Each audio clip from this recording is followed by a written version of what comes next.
Sancte Bartolomeo, ora pro eum. Sancte Matteo, ora pro eum. Sancti Simone Taddeo, ora pro eum. Sancte Mattia, ora pro eum. Sancte Luca, ora pro eum. Sancte Marce, ora pro eum. Sancte Barnaba, ora pro eum. Sancti Simone Elite, ora pro eum. Santa Maria Magdalena, ora pro eum. Sancti Marta Maria et Lazare, ora pro eum. Omnes sancti discipuli Domini, ora pro eum. Sancte Clemens, ora pro eum. Sancte Calliste, ora pro eum. Sancte Pontiane, ora pro eum. Sancte Fabiane, ora pro eum. Sancte Corneli.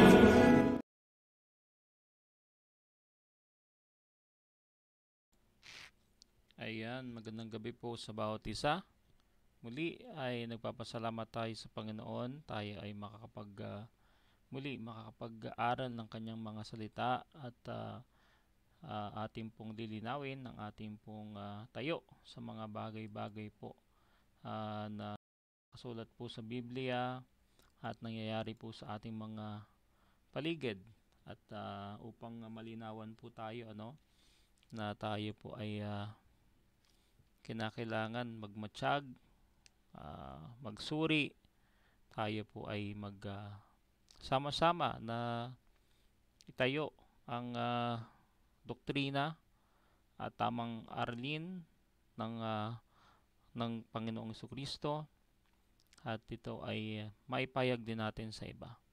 Tayo po muna ay manalangin. Ama namin dakila sa lahat, maraming salamat po sa pagkakataong muli kami po ay makapagsama-sama sa inyo pong gawain. Salamat Panginoon na kami po ay meron pong banal na spirito na nanahan po sa amin, at meron din po kami Panginoon na kalayaan upang sawatain ng gawa po ng kaaway, ang kamangmangan po ng bawat isa sa patungkol po sa amin pong mga dapat pong malaman sa Biblia. Salamat Panginoon, pagpalain niyo po ang aming pong pag-uusapan ngayong pong gabi. Ito ang aming dalangin sa pangalan ni Jesus. Amen. Amen. Okay, ito po ay simula po ng bagong ministeryo na nais ko pong simulan. Actually po ako ay matagal na na nais ko pong magsimula ng ganitong klaseng gawain na kung saan ay kapupulutan po ng aral ng bawat isa at magiging pagpapala po sa mga nakikinig. At ito nga po ay ang tinatawag natin na Bible Quoters React. At magre-react po tayo sa mga current events. Meron din po tayong baptistry. Pag-uusapan po natin ang mga heroes of faith natin bilang Baptist. At meron din pong hymn story. Ito po yung mga sulat na kanta na kung saan ay naging bahagi po ng ating pagsamba sa Panginoon, at ano nga ba ang mga dahilan bakit ito naisulat, at sino ang mga nagsulat, sino ang mga naglatag ng musika. Pasensya na po kayo, medyo maingay po sa aking background pagkat alas 6 po dito, at ito po ay oras ng kanila pong pagsala na tinatawag. At nawa po ay makasama ko po kayo sa ilang mga pagkakataon. Tayo po ay magre-react sa mga ah, current events ng ating pong panahon ngayon at paano natin ito maiintindihan at i-apply ang ating pong mga napag-aaralan upang masawata po ang mga maling turo, maging po ang mga hindi po tama na prinsipyo ng mundo at ng mga tao sa paligid po natin. Nais ko pong pakita muna sa inyo ang video. Ano po? Ito po ay sabi dito is Pope Francis funeral live. Nearly 250,000 people attend Pope's funeral mass in Vatican City. Tingnan po natin at pag-uusapan po natin mamaya ang ano po ang kaliwanagan na binibigay po ng Biblia.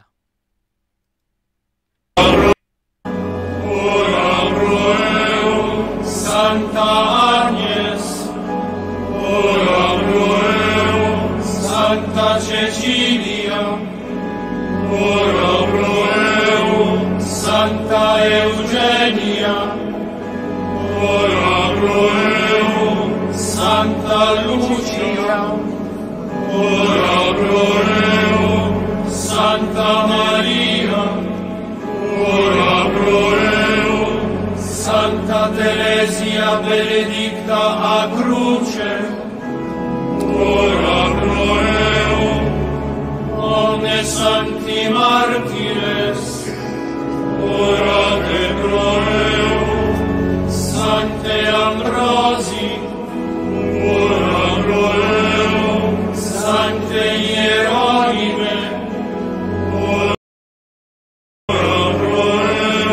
Sancte Augustine, ora pro eum, Sancte Athanasi, ora pro eum, Sancti Basili et Gregori Nazianzene, orate pro eum, Sancte Ioannes Chrysostome, ora pro eum, Sancte Martine Turonensis, ora pro eum, Sancte Patrici, ora pro eum, Sancti Cyrille et Methodi, orate pro eum, Sancte Bernarde, ora pro eum. Okay, so makikita po natin dyan ang burol po ni Pope Francis. At meron nga pong 250,000 people attended the funeral in Vatican. Sa atin po, we don't call it as mass, ang atin is service. Nevertheless, ito po ay sa kanila, so they called it mass. Alright, so ano po ba ang makikita natin dito? What are the things that we can learn from these current events na makikita po natin ang tunay na turo ng Panginoon? Alright, so I would like you to open your Bible on this passage in Matthew chapter 27 verse 57 to 61. Matthew chapter 27 verse 57 to 61. Ang sabi ng Bible, when the even was come, there came a rich man of Arimathea named Joseph, who also himself was Jesus' disciple. He went to Pilate and begged the body of Jesus. When Pilate commanded the body to be delivered. And when Joseph had taken the body, he wrapped it in a clean linen cloth and laid it in his own new tomb, which he had hewn out in the rock, and he rolled a great stone to the door of the sepulchre and departed. And there was Mary Magdalene and the other Mary sitting over against the sepulcher. Alright, so doon natin makikita, no, ang comparison po ng pagkamatay ng Panginoong Kristo at pagkamatay po ni Francis or Pope Francis na kanila tinatawag. Now, sabi ng ating nakita kanina na video, 250,000 people attended. When the Lord Jesus Christ died, nung siya po'y namatay, siya po ay meron lamang pong iilan na kung saan ay nanatili sa kanyang tabi at siya po ay inalagaan, kanila pong maintain yung katawan po ng Panginoon upang hindi siya masyadong masira. At ako'y naniniwala sapagkat sila'y naniniwala na siya po ay mabubuhay po muli. Makikita natin ang mga characters dito, Joseph de Arimathea, Mary Magdalene, the other Mary, probably ito po ay nanay po niya, and even maybe the mother of the sons of Zebedee. Those are the supporters of the Lord Jesus Christ. And makita natin, no, ang Panginoon Kristo, siya ay namatay, ngunit kakaunti lamang ang mga taong kanila pong kinuha ang katawan ng Panginoon Kristo.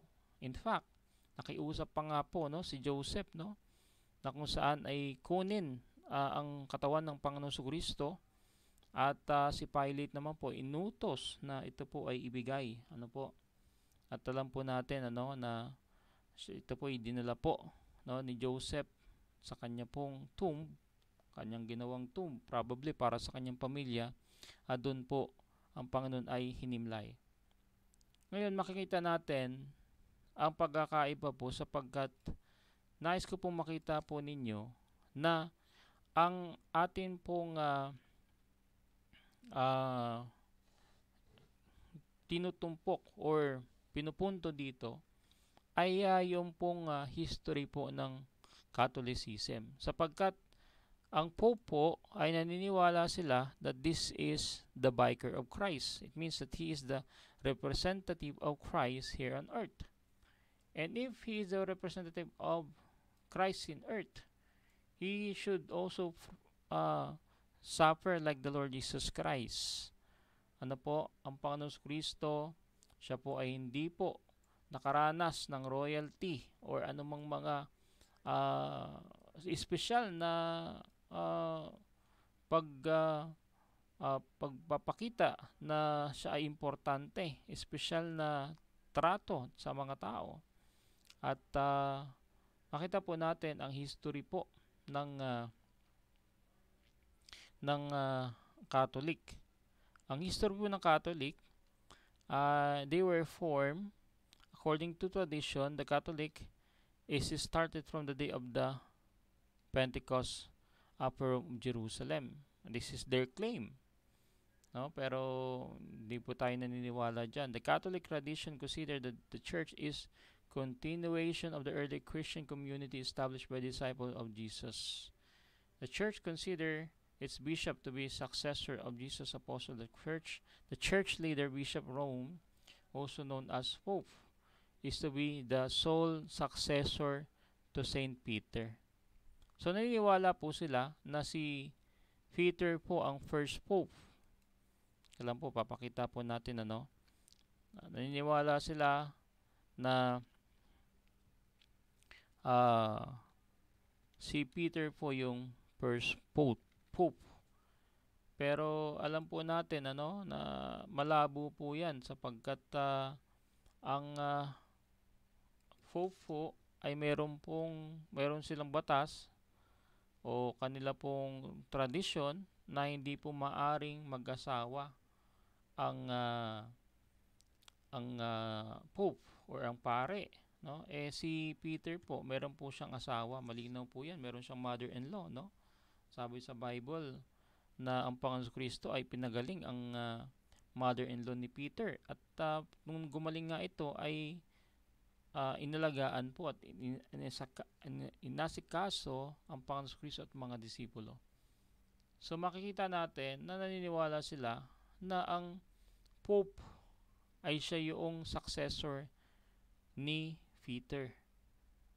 Okay? So, yan po ay hindi po katanggap-tanggap sa atin. Hindi po tayo naniniwala sapagkat wala pong basehan galing sa salita ng Diyos. Sabi po dito, who ministered in Rome in the 1st century AD after his appointment by Jesus as head of the church. However, when you study history, you will never see that Apostle Peter came to Rome. Hindi mo makikita na si Apostle Peter pumunta sa Rome. Never in his lifetime.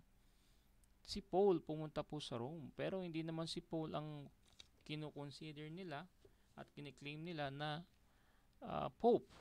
Diba? Si Pedro. Kasi marahil po kinukuha nila doon sa verse na and upon this rock I will build my church and the gates of hell shall not prevail against it. So, hindi po ito sang-ayon. No?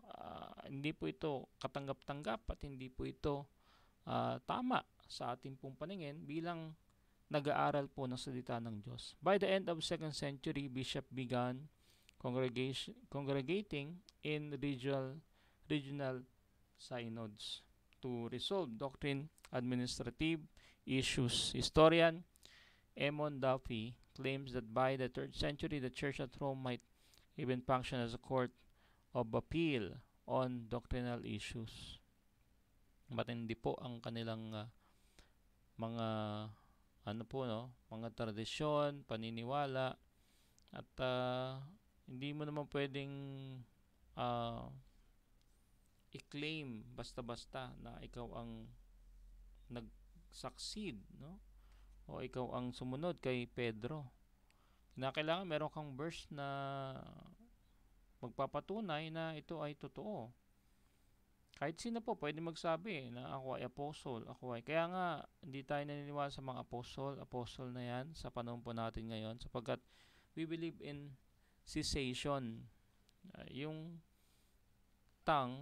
yung apostleship ay nag-cease. Huminto po ito nung sila'y nawala na sa mundong ito. And wala kang mababasa sa Bible na ito ay pinapasa ko sa mga disipulo. Ito ay pinapasa ko sa mga susunod na generation. You'll never see that, no? Bagkus ang anointing ng Panginoon Kristo is doon lamang sa mga disipulo. Doon po sa natira na 11, di ba? Sapagkat si Judas ay nang Judas eh. Alright, so meron po silang pinalit doon. Anyway, that's another topic of itself. Let's continue. Christianity spread throughout the early Rome Empire with the persecution due to the conflicts with polytheist state religion. Okay, and then in 313, the persecution were lessened by the Edict of Milan with the legislation of Christianity by the Emperor Constantine I. In 380, under Emperor Theodosius, Christianity became the state religion of the Roman Empire, and the Edict of Thessalonica, a decree of emperor which would persist until the fall of the Western Roman Empire and the later by the Byzantine East Roman Empire until the fall of Constantinople. During the period of the 7 ecumenical councils, there were considered 5 primary sees jurisdiction within the Catholic Church according to Eusebius: Rome, Constantinople, Antioch, Jerusalem, and Alexandria, known as the Pentarchy or Pentarchy.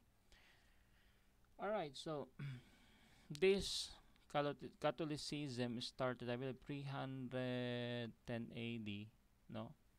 If I'm not mistaken, started by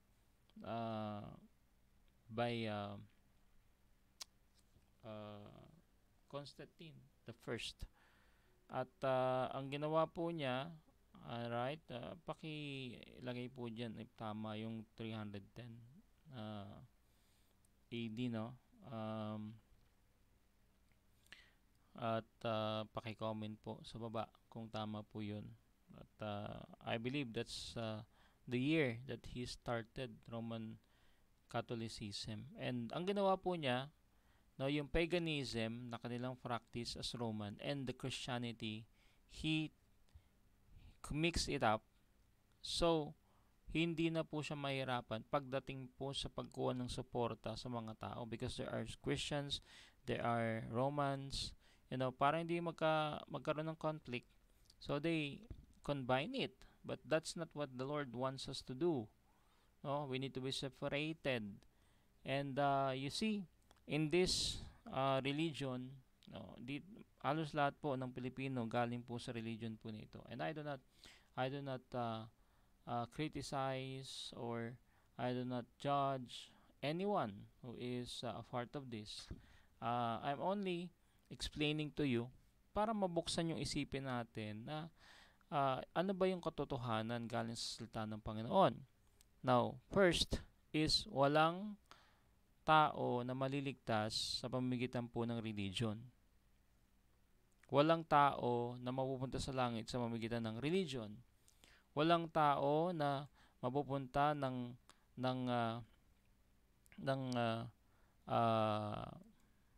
langit sa pamamagitan ng isang tao na andito sa mundong ito. Isa lamang po ang daan, ang Panginoon Jesucristo. Sabi ng Bible, doon po sa John, that I am the way, the truth, and the life. No man cometh to the Father by me.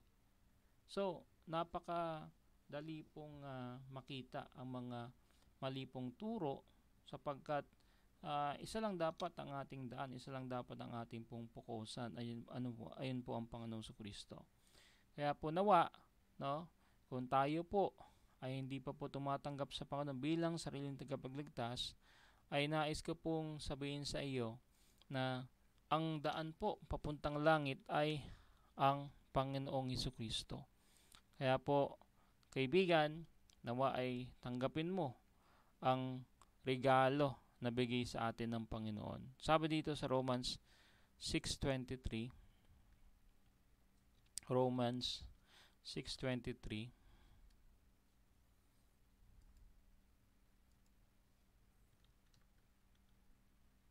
for the wages of sin is death, but the gift of God is eternal life through Jesus Christ our Lord. So, meron pong kasalanan si Adan at si Eva, ito ay naipasa po sa atin. Kaya po, tayo ay meron pong sin nature na tinatawag. Ngayon, paano natin ito pagbabayaran? Sabi ng Biblia, na ito po ay pagbabayaran lamang natin sa pamamagitan po ng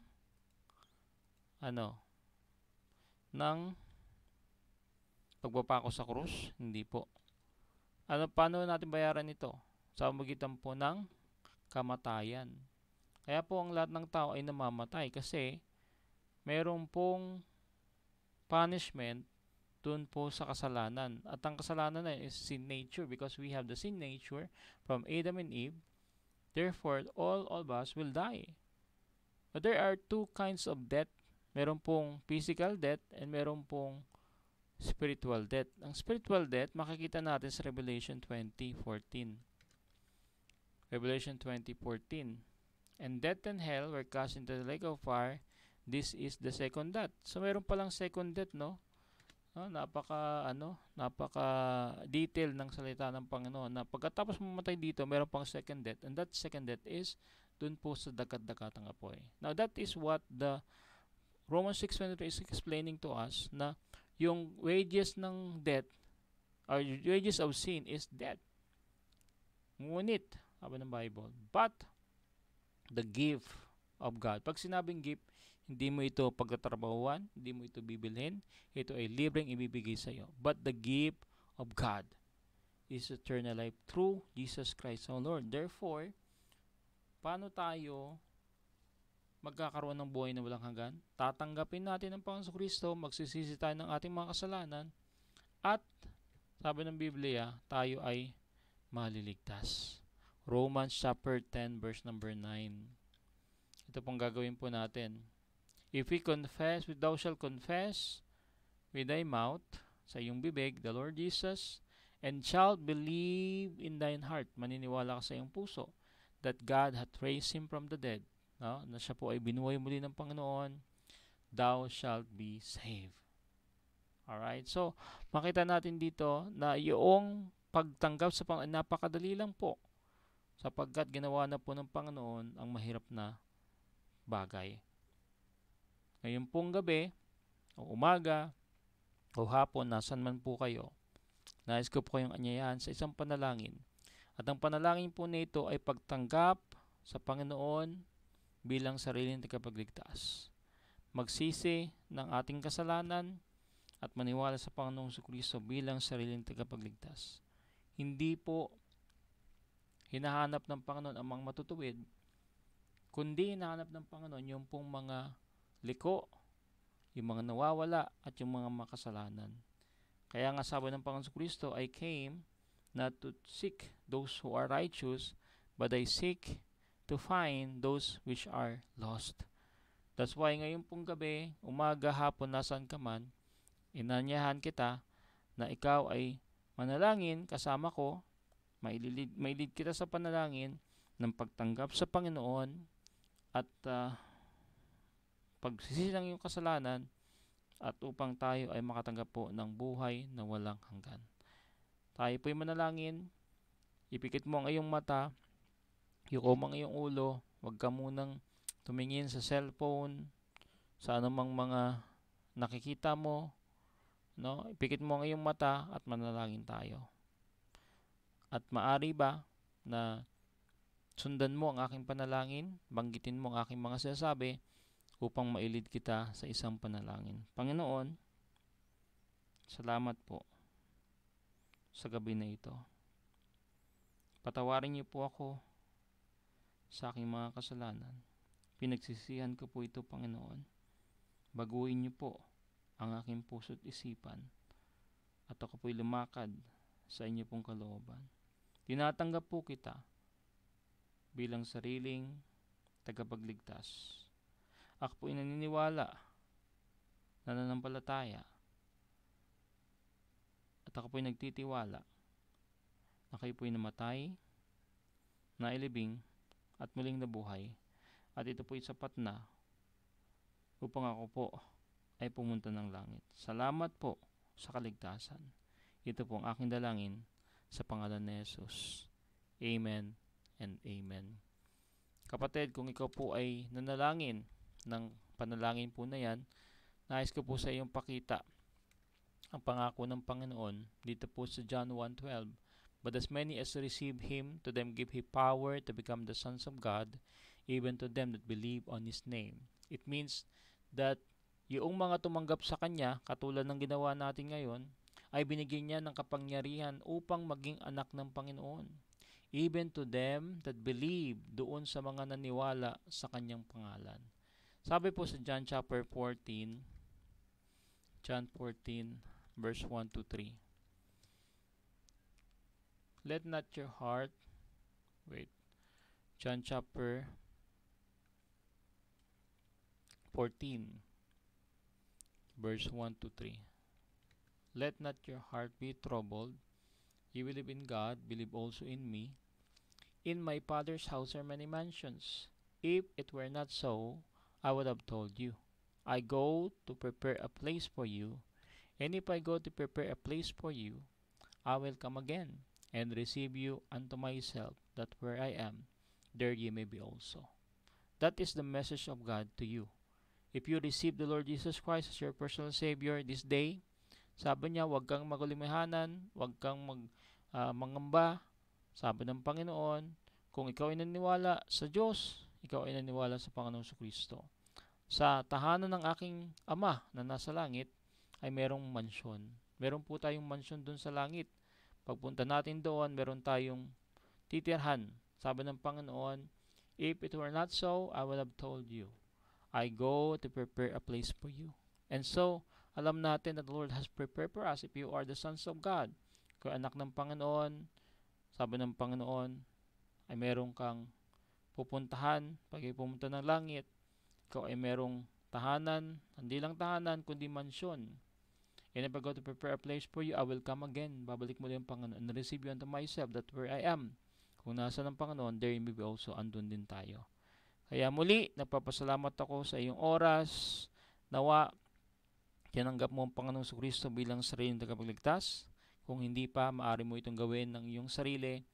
At kung saan ka pwedeng manalangin, una, magsisi ng iyong kasalanan at tanggapin ng Panginoon bilang sariling tagapagligtas. Maraming salamat. At again, ito po si Pastor Daryl, your missionary. At salamat po sa inyo pong pakikinig. See you in the morning.